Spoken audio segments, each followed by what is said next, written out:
Selamat datang di channel Pemuja Malam. Jangan lupa like, share, and subscribe ya. Terima kasih. Chapter 34. Kamera Mata-Mata. Anggika mengikuti mereka dari belakang sambil mengacungkan jari tengah pada semua orang yang berkumpul di sana. Sepanjang perjalanan menuju parkiran pun, semua mata memandang ke arah mereka. Anggika sibuk memelototi orang-orang itu satu persatu. "Kamu ikut ya?" pinta Ustadz Amar pada Anggika saat mereka sudah berada di depan mobil Ustadz Amar. "Tolong hibur Syahlah." Anggika menganggukkan kepalanya. "Baik, Pak." "Terima kasih." Ustadz Amar lantas membukakan pintu mobil untuk kedua gadis itu. Setelah dirasa mereka sudah duduk dengan nyaman, Ustadz Amar menutup pintu dan beralih membuka pintu mobil depan. Sambil menghela nafas panjang, diinjaknya pedal gas dan mobilnya meluncur keluar dari parkiran kampus. Di apartemen, Ustadz Amar langsung membuka tabletnya. Ia mengulang kembali video yang telah tersebar luas. Mencoba mencari petunjuk dengan seksama, sementara Syahla dan Anggika saling menggenggam tangan di kursi meja makan. "Nih, minum dulu." Anggika menyodorkan segelas air pada Syahla yang masih terlihat lesu. "Tenangin diri lo." Syahla membisikkan ucapan terima kasih dan meneguk minumannya hingga tandas. Ia kemudian mengalihkan pandangan pada Ustadz Amar yang terlihat mondar-mandir di depan televisi. Angle kameranya dari sini, Ustadz Amar kemudian menggerakkan jarinya ke meja televisi. Ia membandingkan posisi kamera yang merekam mereka dengan video yang beredar. Saat telunjuknya berhenti pada sebuah benda, ia menggertakkan giginya berhana marah. "Bajing," amuknya sambil meraih sebuah boneka beruang yang diletakkan di samping televisi. Dengan langkah gusar, ia bergegas menuju pantry dan meraih pisau. Lalu dengan tidak sabar, ia merobek paksa badan boneka itu dengan pisau di tangannya. "Mas," Syahla terkejut dengan apa yang dilakukan suaminya. Anggika juga berseru kaget. Tak berserang lama, puntalan kapas berhamburan keluar dari perut boneka. Ustadz Amar lalu memasukkan tangannya dan mengangkat sebuah benda kecil. "Hah?" Syahla menutup mulutnya saat melihat apa yang ada di tangan Ustadz Amar. Sebuah kamera kecil berwarna hitam yang besarnya tak lebih dari sebuah kancing. Breng, Ustadz Amar mengepalkan tinjunya pada boneka malang itu sampai bentuknya menjadi kepeng. "Ramah, pelakunya si Ramah. Saya sudah curiga sejak dia kirim boneka ini ke kamu." Syahla sudah meneteskan air matanya. Ia tak menyangka seorang senior yang selama ini ia hormati berbuat bejat seperti itu. "Gih, aku harus gimana?" ujarnya sembari memeluk Anggika. Anggika membalas pelukan Syahla dan mengelus-elus punggung gadis itu. Ia sendiri sebenarnya sudah sangat syok. Tak menyangka Kak Rama akan berbuat sejauh ini. "Anggika, tolong jaga Syahla." Ustadz Amar bergegas melangkah ke pintu. Syahla menahan tangan suaminya. "Mas mau kemana?" "Saya mau membereskan lelaki bajing itu." Ustadz Amar menjawab tanpa memandang sang istri karena ia tak mau menunjukkan wajah marahnya. "Saya mau kasih dia pelajaran." "Mas, jangan gegabah, jangan main hakim sendiri. Lebih baik kita laporkan ini semua ke pihak berwajib. Saya takut malah terjadi apa-apa sama Mas." Ustadz Amar menghela napas panjang, ia kemudian mengalihkan pandangannya ke arah sang istri dan mengelus lembut wajah Syahla.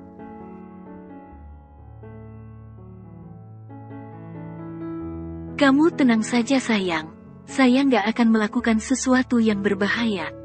Saya juga akan melaporkan hal ini ke polisi."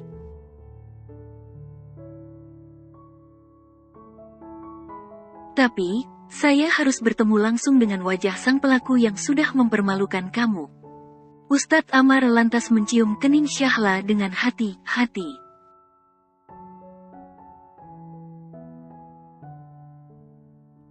"Kamu tunggu saya di sini dengan baik ya. Saya akan segera kembali." Syahla menganggukkan kepala dengan terpaksa. Ia perlahan perlahan melepaskan tangannya dari lengan Ustadz Amar.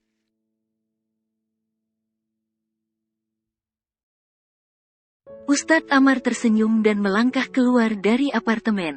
Sementara Syahla hanya bisa memandanginya dengan penuh khawatir.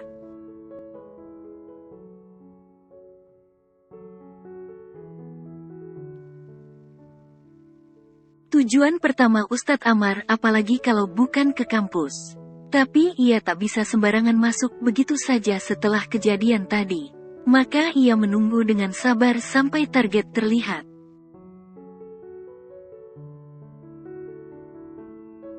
Ustadz Amar tersenyum miring saat ia melihat Kak Rama berjalan menuju parkiran. Ia kemudian mematikan sumbu rokoknya yang sudah terhisap separuh.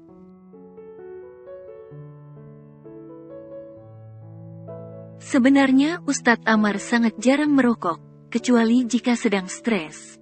Dan saat ini, dirinya sedang stres berat. Saat Kak Rama mulai menyetir motornya keluar kampus, diam Ustadz Amar mengikuti dari belakang.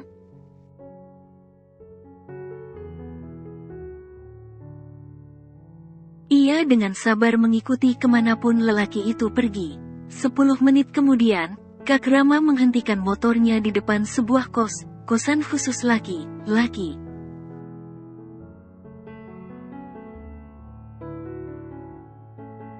Ustadz Amar menunggu agak lama untuk sekedar memastikan, apakah Kak Rama hanya mampir di kos orang lain atau itu memang tempat kosnya sendiri.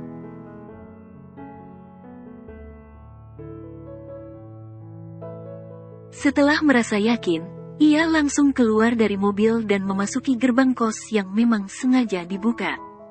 Di depan pintu kamar Kak Rama, Ustadz Amar mengetuk pintu dengan keras.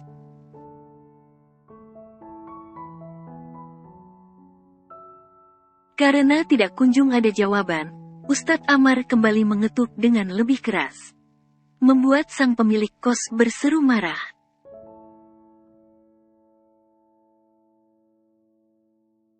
Iya.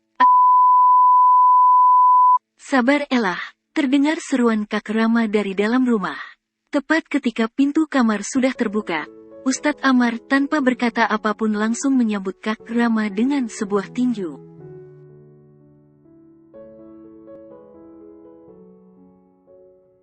Terang saja tubuh Kak Rama langsung terhuyung ke belakang karena mendapatkan serangan tiba-tiba. Umpatnya sembari mengusap bibirnya yang berdarah.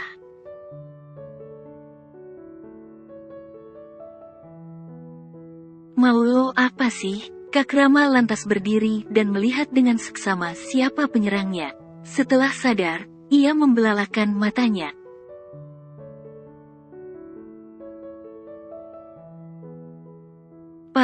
Pak Amar, sudah tahu kan siapa saya? Jadi saya nggak akan basi lagi. Tidak menunggu waktu lama, tangan Ustadz Amar sudah maju duluan menyerang wajah Kak Rama.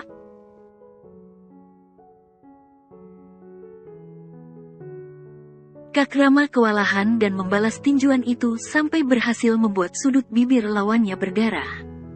Tapi, bukannya berhenti, Ustadz Amar malah semakin memajukan langkah mendekati Kak Rama.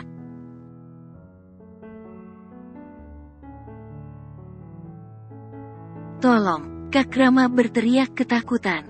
Ada pembunuh.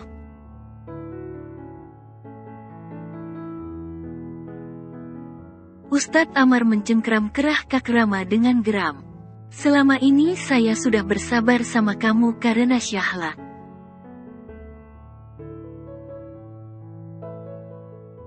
Tapi, kali ini kesabaran saya sudah habis.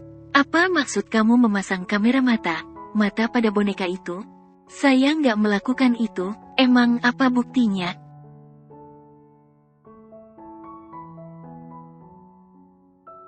Bohong, Ustadz Amar semakin mengeratkan cengkeramannya sampai membuat Kak Rama terbatuk karena sesak napas.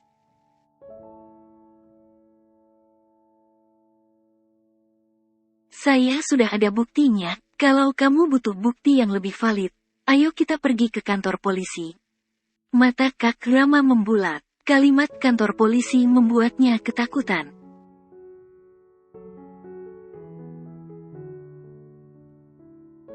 Oke, memang benar saya yang memasang kamera itu. Tapi Anda tahu kenapa saya melakukannya? Itu karena istri Anda menggoda saya duluan.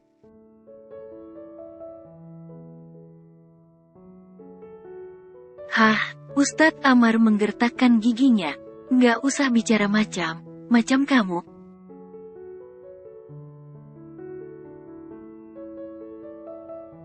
Kenapa? Menurut Pak Amar istri Anda itu sangat suci?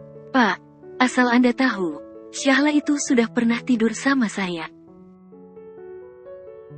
Ustadz Amar kembali melayangkan tinjunya. Jangan bicara yang tidak. Istri saya nggak mungkin begitu.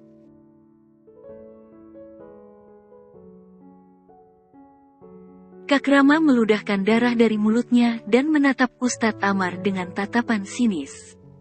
Emang Bapak tahu, apa saja yang sudah kami lakukan? Malam itu, saat Anda telat menjemput Syahla, saya dan dia.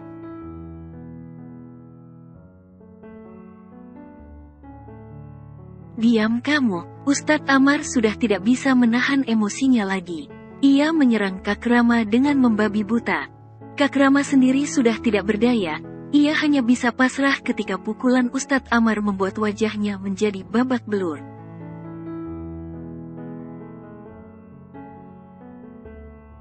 Di tengah rasa sakit itu, perlahan-lahan ia mulai kehilangan kesadaran. Ada apa ini? Ya ampun, stop. Seorang ibu berdaster menghampiri mereka dan berteriak panik. Tolong, ada orang berantem.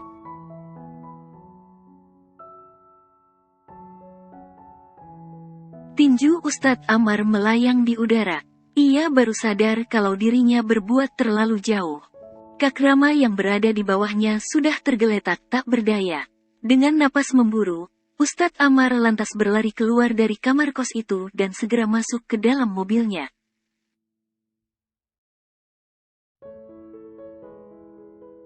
Woi, jangan kabur woi, teriak para penghuni kos yang keluar karena mendengar teriakan ibu berdaster tadi. Ustadz Amar tahu, tindakannya saat ini sangat tidak bertanggung jawab. Tapi pikirannya sudah benar ruwet, dan pergi dari sana adalah satunya jalan keluar yang bisa ia lakukan.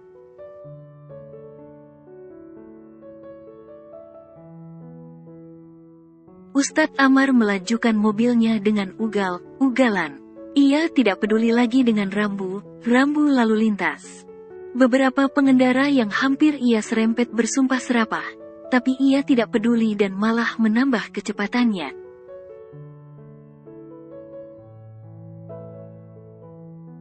Lampu merah menyala di depannya, dan Ustadz Amar memutuskan untuk menerobos. Sayangnya, seorang nenek terlihat menyeberang di depan sana, membuat Ustadz Amar otomatis membanting setir dan menginjak rem.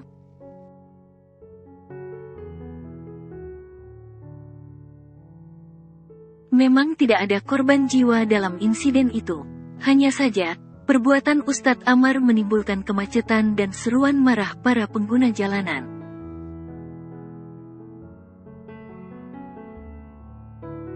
Klakson berbunyi bersahutan, beberapa orang malah sudah turun dari mobil dan mengetuk kaca mobil Ustadz Amar.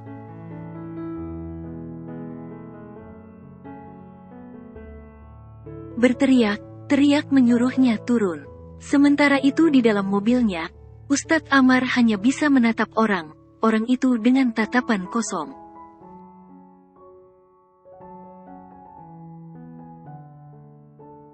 Sampai beberapa polisi yang sedang berpatroli memintanya membuka pintu dengan paksa. Maka disinilah Ustadz Amar berada. Di ruangan interogasi polisi, seorang polisi terus memberi pertanyaan pada Ustadz Amar, tapi sama sekali tidak digubris.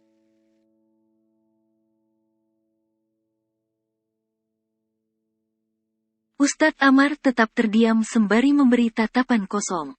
Beberapa menit kemudian, Syahla datang bersama Anggika. Ia berlari dengan panik menghampiri sang suami yang sudah duduk di dalam jeruji besi.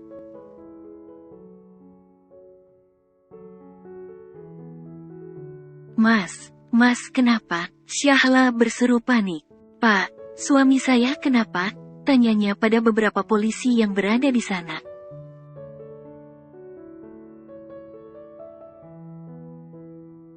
Suami ibu menyebabkan kerusuhan di jalan raya, dan dia bersikap tidak kooperatif pada polisi. Saya curiga dia mengonsumsi alkohol, atau bahkan obatan terlarang, jadi kami akan melakukan tes urin terlebih dulu.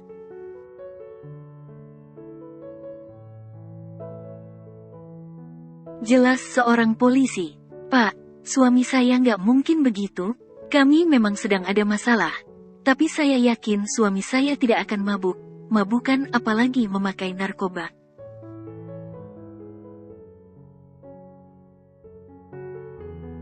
Maaf Bu, tapi kami tetap akan melakukannya sesuai prosedur. Silahkan Ibu tunggu sampai proses itu selesai. Syahla menarik napas dalam. Astaga, apalagi ini? Apa sebenarnya yang sudah terjadi pada suaminya?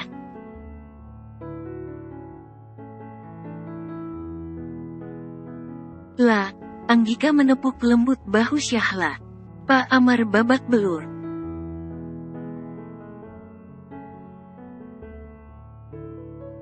Syahla melihat wajah Ustadz Amar setelah mendengar perkataan Anggika. Ia tercekat karena baru menyadari wajah suaminya biru lebam.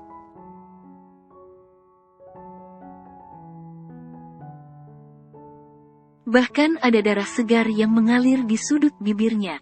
Jelas Syahla tahu luka itu bukan karena kecelakaan mobil, tapi lebih seperti hasil dari perkelahian.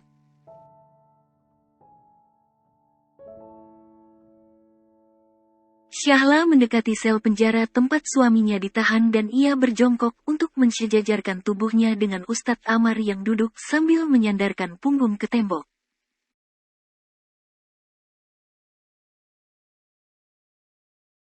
Mas, panggil Syahla lirih. Mas, kenapa?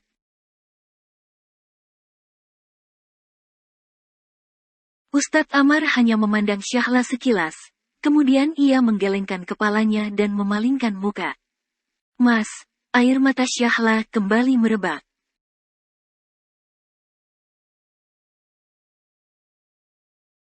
Apa yang terjadi? Ustadz Amar masih bergeming. Ia tetap terdiam dan malah menekuk lutut, lantas menyembunyikan wajahnya di antara lututnya itu.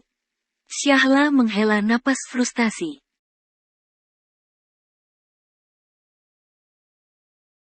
Mas, jangan diam saja. Ayo beri penjelasan pada polisi. Katakan pada mereka kalau Mas nggak mabuk, apalagi memakai obatan terlarang.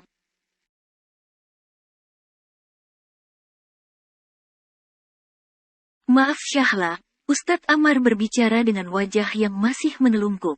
Saya mau sendiri.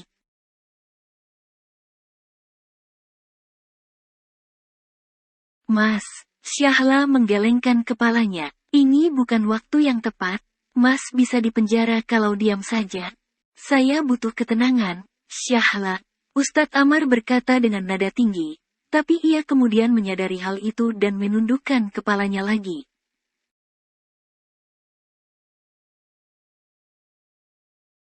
Maaf, saya sedang terbawa emosi. Lebih baik sekarang kamu pulang. Anggika, tolong bawa Syahla keluar.